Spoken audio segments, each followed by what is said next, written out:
Pensa comigo, e se uma carta escrita há quase 2000 anos guardasse a resposta para uma crise que, de certa forma, a gente ainda enfrenta hoje? É isso que vamos fazer agora. Desvendar a carta aos Colossenses e descobrir por que essa mensagem sobre a autoridade absoluta de Cristo é, talvez, mais relevante do que nunca.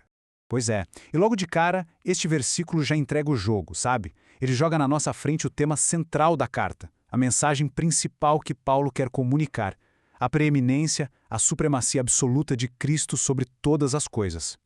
E essa é a grande pergunta que vai guiar a nossa análise. Por que essa ênfase toda? Por que essa urgência? Com certeza tinha alguma ameaça, algum problema bem específico rolando que precisava ser combatido com essa verdade. Beleza, então o nosso roteiro de investigação vai ser o seguinte: a gente começa com o mistério por trás da carta e o debate sobre quem a escreveu, depois a gente mergulha na tal heresia que motivou tudo isso, em seguida vamos ver a resposta super estratégica de Paulo e, para fechar, as lições fundamentais sobre a suficiência de Cristo. Tudo começa com aquelas perguntas básicas sobre a origem dessa epístola, né? Quem escreveu, quando escreveu e, claro, por quê? Olha, durante a maior parte da história da Igreja, ninguém nem questionava. Era fato, Paulo escreveu Colossenses, ponto final. Mas aí, lá pelo século XIX e com mais força ainda no século XX, alguns estudiosos começaram a levantar a sobrancelha, apontando para umas diferenças de estilo e até de teologia em relação às outras cartas dele. Então, o que a gente vai fazer agora é dar uma de detetive. Vamos analisar as evidências como se a gente estivesse no tribunal, sabe? Olhando os argumentos dos dois lados para tentar chegar a uma conclusão. E aqui a coisa fica bem interessante, porque a gente vê essa tensão acadêmica. De um lado, os críticos dizem, olha, o vocabulário aqui é diferente, tem palavras que não aparecem em outras cartas de Paulo, e a teologia parece mais desenvolvida, especialmente essa ideia de Cristo como cabeça do cosmos. Do outro lado, a defesa vem forte. Eles dizem, peraí, a própria carta se identifica como sendo de Paulo, a conexão com a carta a Filemon é forte demais para ignorar, e vamos combinar, uma mente brilhante como a de Paulo podia muito bem adaptar a linguagem para enfrentar um desafio novo, né? Então, no fim das contas, a balança pesa muito mais a favor de Paulo. E por quê? Primeiro, a conexão com a carta a Filemão. Tem uma galera, um pessoal-chave, que aparece nas duas cartas. E a autoria de Filemão é indiscutível. Isso é quase uma prova. Segundo, a escolha de Colossos. Uma cidade pequena, meio sem importância. Que estratégia estranha para o imitador, não acha? E por último, como argumenta o Carson, a gente não pode subestimar a capacidade de Paulo de evoluir seu pensamento para detonar uma heresia nova. Bom, com a autoria praticamente certa, a data fica mais fácil de cravar. Sabemos que a carta foi escrita da prisão. A maioria dos estudiosos, analisando as evidências, conclui que foi durante a primeira prisão de Paulo em Roma. Isso coloca a carta ali no comecinho da década de 60. Certo. Agora que a gente já sabe quem escreveu e quando, vamos investigar o motivo do crime, digamos assim.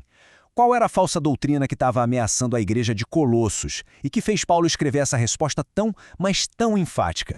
O próprio Paulo chama essa ameaça de filosofia e vãs sutilezas. E o que era isso na prática? Era uma mistura perigosa de várias ideias que, no fundo, tinham uma mensagem central. Só Cristo não é suficiente. Você precisa de algo a mais para ter uma espiritualidade de verdade. Vamos então destrinchar essa ameaça. Essa heresia tinha uns 4 componentes principais. Primeiro, tinha elementos do judaísmo, como a obrigação de guardar leis e festivais.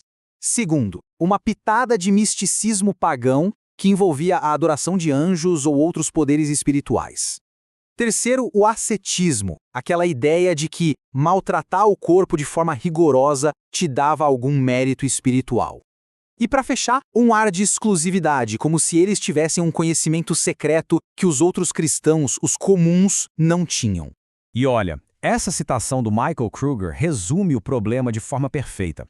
No fim do dia, a heresia colossense era um evangelho de Jesus mais rituais, Jesus mais misticismo, Jesus mais regras, e a resposta de Paulo é um sonoro não.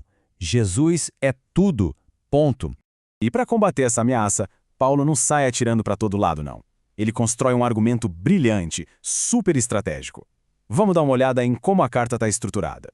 A estrutura é uma verdadeira obra-prima de lógica. É assim. Primeiro, nos capítulos 1 e 2, ele estabelece a base, o fundamento. Ele mostra a verdade sobre quem Cristo é de verdade. Com essa base sólida, aí sim, no capítulo 2, ele parte para o confronto direto contra o erro. E, finalmente, nos capítulos 3 e 4, ele mostra as implicações práticas de tudo isso. Se Cristo é supremo, então é assim que a gente deve viver. A doutrina sempre leva à prática. E isso tudo nos leva, claro, para a parte final da nossa análise. O que essa carta, escrita há quase 2000 anos para uma igrejinha lá na Turquia, tem a nos dizer hoje, em pleno século XXI? A primeira lição é a mais fundamental de todas. Não existe poder no universo, seja ele político, espiritual, pessoal, o que for, que não esteja debaixo da autoridade de Cristo. Ele é o Criador e o sustentador de absolutamente tudo. Só isso já esvazia qualquer necessidade de buscar outros intermediários ou de ter medo de outras forças. A segunda lição ataca o coração da heresia colossense. E, na verdade, de toda heresia que já existiu. A obra de Cristo na cruz é completa. Ponto final. A gente não precisa adicionar nossas boas obras, nossa disciplina espiritual ou qualquer outro ritual para garantir a salvação. Em Cristo já está tudo consumado.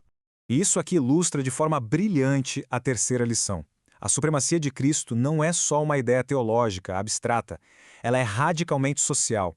Se Cristo é tudo, então todas aquelas barreiras que a gente usa para se dividir, raça, status social, religião antiga, perdem totalmente o seu poder. Em Cristo, a gente se torna uma nova humanidade, unificada. E assim, a carta aos Colossenses nos deixa com essa pergunta. Uma pergunta que fura a nossa bolha. A tentação de acrescentar alguma coisa a Cristo ainda existe e muito hoje em dia. Seja buscando segurança em ideologias, realização em filosofias ou validação em regras. A mensagem de Paulo ecoa através dos séculos, nos desafiando a encontrar nossa suficiência total e absoluta unicamente na pessoa e na obra de Cristo.